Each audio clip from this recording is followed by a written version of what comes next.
அனைவருக்கும் வணக்கம். கும்பராசினியர்களுக்கு நிகழ இருக்கும் புத்தாண்டான 2025ஆம் ஆண்டு ஒரே நாளில் கோடீஸ்வர யோகம் பெறக்கூடிய அளவிற்கு கும்பராசினியர்களுக்கு என்ன மாதிரியான நன்மைகள் எல்லாம் ஏற்பட இருக்கு, கிரக நிலைகளின் ரீதியாக அமையிருக்கும் சாதகங்கள் என்ன, பாதகங்கள் என்ன, மேலும் என்ன மாதிரியான முன்னேற்றங்கள் எல்லாம் உங்களுடைய வாழ்வில் ஏற்பட இருக்கு, குறிப்பா இத்தருணங்கள்ல கிரகங்களுடைய சஞ்சார நிலைகள் என்ன என்று பார்க்கும்போது இந்த புத்தாண்டினுடைய ஆரம்ப ரிஷபராசியில் குரு பகவான் வக்ரகதியிலும், கடகத்தில் செவ்வாய் நீச்சம் மற்றும் வக்ரம் பெற்றும், கன்னிராசியில் கேதுவும், விருச்சகத்தில் புதன் பகவானும், தனுசு ராசியில் சூரியனும், மகரத்தில் சுக்கிரனும், கும்பத்தில் சனி பகவானும், மீனத்தில் ராகுவும் சஞ்சரிக்கிறாங்க. இந்த கிரகங்களுடைய சஞ்சார நிலைகளின் காரணமாக கும்பராசினியர்களுடைய வாழ்வில் என்ன மாதிரியான நன்மைகள் எல்லாம் ஏற்பட இருக்கு என்பது குறித்தான முழுமையான பதிவை தான் இந்த வீடியோல நம்ம விரிவா பார்க்க போகிறோம். அந்த வகையில கும்பராசினியர்களுக்கு ஒரே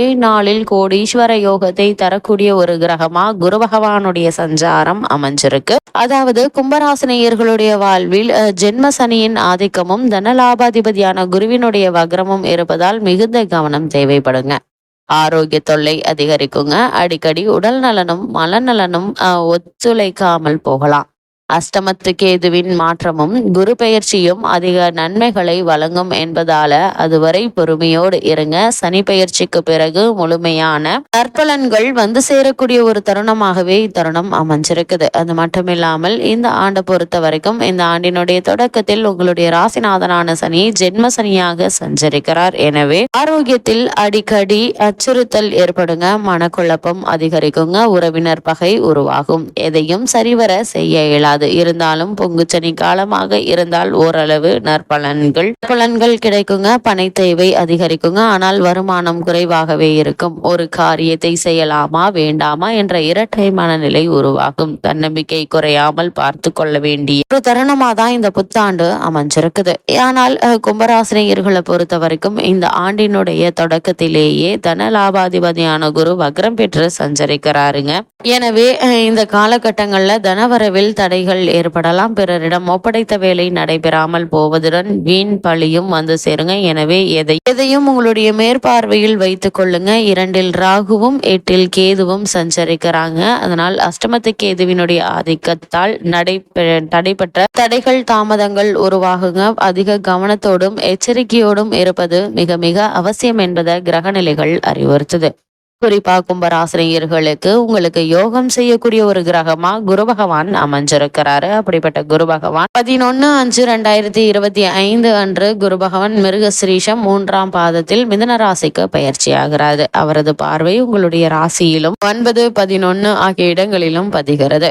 இது ஒரு இனிய காலம் என்று தாங்க சொல்ல வேண்டும். ஏன்னா ராசியை குரு பார்ப்பதால சிக்கல் சிரமங்கள் விலகுங்க. பணபல வழிகளிலும் வந்து பையை நிரப்போம். அது மட்டும் இல்லாம அரைகுறையாக நின்ற பணிகள் ஒவ்வொன்றாக நடைபெறுங்க. புதிய தொழில் தொடங்கும் முயற்சிகள்ல வெற்றி காண இருக்கீங்க. பொது வாழ்வில் பொறுப்புகள் தேடி வரக்கூடிய ஒரு தருணமா அமைஞ்சிருக்குது.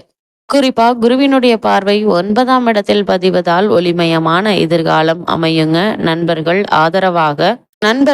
ஆதரவு கரம் நீட்டுவார்கள். தந்தை வழி உறவில் இருந்த விரிசல் அகலுங்க. சொத்துக்களை பங்கிட்டு கொள்வதில் சகோதரர்களுக்கு இருந்த பிரச்சனை தீருங்க. ஒரு சிலர் முன்னோர்கள் கட்டிய கோவிலுக்கு திருப்பணி செய்வீங்க. தொட்ட காரியங்கள் வெற்றிகரமாக நடைபெறக்கூடிய ஒரு தருணமா அமைய இருக்குதுங்க. அதே போல் உங்க குருவினுடைய பார்வை உங்களுடைய ராசிக்கு 11ஆம் இடத்தில் பதிவதால் லாபஸ்தானத்தில் பலம் பெருகுதுங்க. எனவே பொருளாதாரம் சிறப்பாக இருக்குங்க. புதிய முயற்சியில் வெற்றி கிடைக்கும். வெளிநாட்டில் உள்ள நல்ல நிறுவனங்களிலிருந்து அழைப்புகள் வரலாங்க. உங்களுடைய திறமைக்குரிய அங்கீகாரம் கிடைக்குங்க. முன்னேற்ற பாதையில் அடி எடுத்து வைக்க முக்கிய புள்ளிகள் உதவியாக இருப்பாங்க. அதே போல் தொழிலை அபிவிருத்தி செய்ய கேட்ட இடத்தில் உங்களுக்கு உதவிகள் கிடைக்கும் என்பதை கிரகநிலைகள் தெல்ல தெளிவாக உங்களுக்கு அறிவுறுத்துது.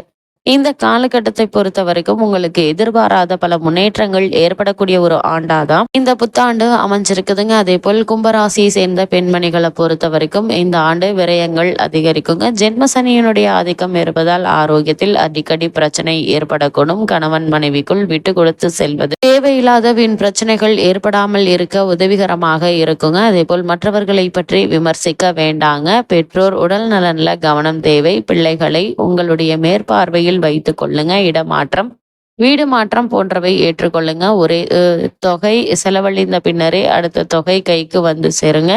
கடக குரு சஞ்சார காலத்தில் கவனத்தோடு செயல்படுவது மிக மிக நல்லது என்பதை கிரகநிலைகள் மீண்டும் மீண்டும் அறிவுறுத்தது. இத்தருணங்கள்ல கும்பராசினியர்களுக்கு கிரகநிலைகளின் ரீதியாக கூறப்படும் பரிகாரம் என்ன என்று பார்க்கும்போது, சனி கவசம் பாடி சனி பகவானை வழிபடுவது எண்ணற்ற நன்மைகளை உங்களுடைய வாழ்வில் ஏற்படுத்தும்.